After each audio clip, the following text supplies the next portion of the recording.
Good morning. We're talking about salt and light and sex. That's where Jesus goes with part of this discussion on how salt can lose its saltiness and light can be put under a bushel, is that when we mishandle this precious gift of sex that God has given us, then that actually erodes our witness, that erodes our saltiness, that erodes our shining.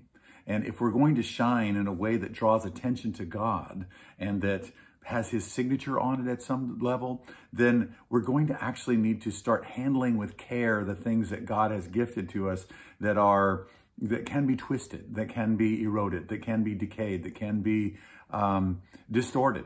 And so with this idea of our sexuality, of actually beginning to move in a kind of a purity with this, it's going to mean that we're doing demonstrative things to actually, harness and to pull back and to rein in our sexuality. So examples of this, one that I gave yesterday was flee sexual immorality. That's in 1 Corinthians. And Paul is saying that the sexuality is just more powerful than your brain. So get out of town, get away from it. So if you're with your boyfriend or girlfriend and you're on the couch late at night and you start making out, you're in a bad spot. That can just devolve very quickly. Flee sexual immorality. If you're in a situation where you're working a job and there's a heavy flirtation thing that's going on, get out of there.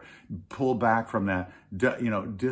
Pull back from your engagement in this relationship. I used the term yesterday, the phrase from Every Man's Battle that used the I bounds. That is to say that when someone walks in front of you that's attractive to you, instead of just kind of fixating on them and just keeping on walking and letting that kind of burn into your conscience, instead practice the I bounce. That is that you look up, you see them, and you just bounce to something else. And so instead of trying not to look at white elephants or pink elephants in the living room, you just choose not to give it a lot of steam, a lot of power. And so you just bounce your eyes. Let's be demonstrative. That's what Jesus is talking about with the cut it off,